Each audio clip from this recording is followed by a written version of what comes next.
हमें तो खुद नहीं पता कि प्रधानमंत्री जी किस जाति के हैं। अगर आपको पता हो जाए तो हमें बता दीजिएगा। आपको पता है भाई, आप भी कहीं ना कहीं गोदी मीडिया ही हैं। शिक्षा की बात कर रही हैं, सरकार भी शिक्षा पे बहुत ध्यान दे रही है, प्राइवेटेशन बहुत तेज़ी से चल रहा है। जाति और वर्ण व्यवस्था पहले भी थी, आज भी है और आगे भी रहेगी। नमस्कार, मैं हूं प्रहलाद बौद्ध और आप देख रहे हैं नीलम एक्सप्रेस। इस वक्त हम हैं गाजीपुर स्टार पैलेस, जहां पे महाराजा गुहराज निषाद जी का जयंती है आज। आप मैडम आई हुई हैं। मैडम, सबसे पहले तो आपका स्वागत है, आप अपना परिचय दे दें। बहुत बहुत धन्यवाद भैया। मेरा नाम बिंदु बाला बिंद है, सदर विधानसभा की मूल निवासी हूँ और समाजवादी पार्टी में महिला विधानसभा अध्यक्ष हूँ। आज आप जी की जो जयंती मनाई गई, इस जयंती के मनाने का पीछे का जो उद्देश्य है? इस जयंती के मनाने का उद्देश्य साफ है कि हम अपने महापुरुष को हर दिन हर उस जयंती के दिन पे याद करते हैं और समाज को जागरूक करने का काम करते हैं। अपने महापुरुषों को याद करने का एक अच्छा तरीका है कि हम एक सभा सोसाइटी करते हैं और अपने महापुरुषों के कार्यों को समाज में बताने का कार्य करते हैं। जिस तरह से समाज में जो मनगढ़ंत कहानियाँ हैं, उसके आधार पे समाज चल रहा है आज।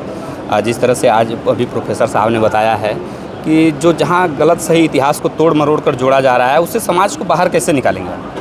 देखिए, ये बहुत जटिल समस्या है समाज में, क्योंकि जाति और वर्ण व्यवस्था पहले भी थी, आज भी है और आगे भी रहेगी।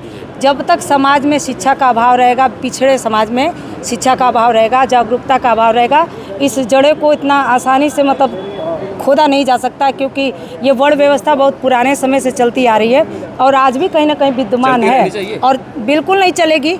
अगर पिछड़ा समाज ये इस चीज़ को अगर जान जाए, समझ जाए कि उसका मूल्य स्थान कहाँ है, उसके महापुरुषों ने जो त्याग किया, चाहे बाबा साहब भीमराव अम्बेडकर ने जो त्याग किया, एक वोट का अधिकार दिया हमें, या हमारे महापुरुषों ने जो त्याग किया, उस विचारधारा पर अगर हमारा समाज चल दे और केवल शिक्षा पे ध्यान दे, अपने बच्चों को शिक्षा से जोड़े और जो समाज में तमाम तरह की हमारे समाज में जो कुरीतियाँ चल रही हैं, जो बच्चे नशे में जा रहे हैं, शिक्षा पे ध्यान नहीं दिया जा रहा है, अगर इस चीज़ को केवल आगे बढ़ावा दे दिया जाए, हमारे समाज में हर जयंती पे नहीं, मेरा ऐसा मानना है कि इस तरह की छोटी छोटी सभा सोसाइटी करके समाज को अपने महापुरुषों के जीवन के बारे में बताने का कार्य करना चाहिए, जिससे समाज की आधी आबादी महिलाएं जो हैं, आज भी मेरा मानना है कि वो आधी आबादी महिलाएं हमारे महापुरुषों को नहीं जानती हैं, उसे बताने का काम किया जाए और उसको बताने का काम करने के लिए इस तरह की महापुरुषों की जयंती का सभा का आयोजन होना चाहिए, क्योंकि ये बहुत अच्छा साधन है। तो आप जयंती के सभा के जो आयोजन करके आप महिलाओं को जगाना चाहती हैं, इसमें कितनी महिलाएं आई हुई थी यहाँ पे? देखिए, इस जो कार्यक्रम है, इस कार्यक्रम में हमें बुलाया गया था और इस कार्यक्रम के आयोजक जब इस कार्यक्रम की वजह से ही महिलाओं को जागरूक किया जा सकता है, तो महिलाएं और हम मानते हैं कि एक महिला एक परिवार को शिक्षित कर सकती है, जागरूक कर सकती है। अगर यहाँ 10 महिला थी तो हमने आज 10 परिवार को शिक्षित और जागरूक करने का काम किया। वो 10 महिलाएं 20 परिवार को शिक्षित जागरूक करने के लिए सक्षम है, क्योंकि हम महिलाएं किसी से कमज़ोर नहीं हैं, बस उनके तक ये बात पहुँचाने की जिस तरह से आप शिक्षा की बात कर रही हैं, सरकार भी शिक्षा पे बहुत ध्यान दे रही है, प्राइवेटेशन बहुत तेज़ी से चल रहा है।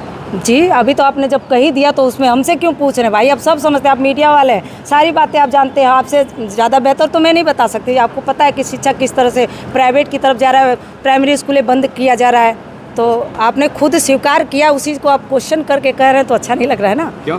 अरे आपको पता है भाई, आप भी कहीं ना कहीं गोदी मीडिया ही हैं, कहीं ना कहीं मैं तो कह रहा हूँ कि जिस तरह से सरकार जो सरकार है प्राइवेटेशन करके शिक्षा को बढ़ावा दे रही है, तो इस बढ़ावा को आप किस तरह देख रहे हैं? मेरा कहने का मतलब ये है, इस बढ़ावा को हम किस तरह से देखना चाह रहे हैं, बस ये आप जानना चाह रहे हैं। तो देखिए, इसको हमें अपने समाज को जागरूक करके उसे बताना होगा और जो केंद्र में सरकार बैठी है, जो पिछड़ा विरोधी सरकार, उसे हटाना होगा, क्योंकि कहीं ना कहीं तो पिछड़े से आते हैं। जी नहीं, आप सुन जानते होंगे, हमें तो उनके आज तक उनकी जाति का पता ही नहीं चला। कभी वो कुछ बन जाते हैं, कभी वो कुछ बन जाते हैं, कभी जोगी बन जाते हैं, कभी ओबीसी बन जाते हैं, तो हमें तो खुद नहीं पता कि प्रधानमंत्री जी किस जाति के हैं। अगर आपको पता हो जाए तो हमें बता दीजिएगा, क्योंकि प्रधानमंत्री जी तो अपने आप को कभी उच्च शिक्षा स्तर के बताते हैं, जब सर्टिफिकेट मांगा जाता है तो नहीं बताते हैं, उनके पास सर्टिफिकेट मिलता ही नहीं है।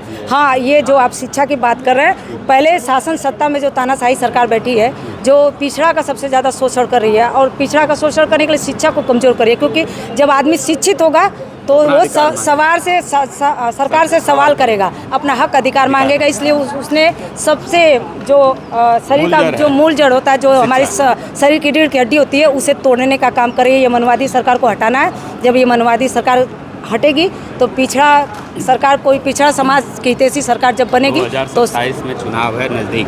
जी जी, किस तरह से अब उसमें हटाने का क्या राजनीति है? मेरा ऐसा मानना है कि सदर विधानसभा जहाँ पे हम लोग खड़े हैं, ये शहीदों की धरती है और यहाँ जागरूकता की कमी नहीं है। हमारा समाज जिस तरफ जाएगा उसको शासन सत्ता में, मान लीजिए उस सीट को जिताएगा। शासन सत्ता की बात है तो देखिए, पार्टी दल की यहाँ बात नहीं हो रही, क्योंकि समाज की बात है, इसलिए मैं थोड़ा उससे भी कतरा रही हूँ। नहीं तो फिर मैं पार्टी दल की बात करती, राजनीतिक मुद्दे पे आप हमसे बात करते तो फिर किसी और दिन बुला लीजिए।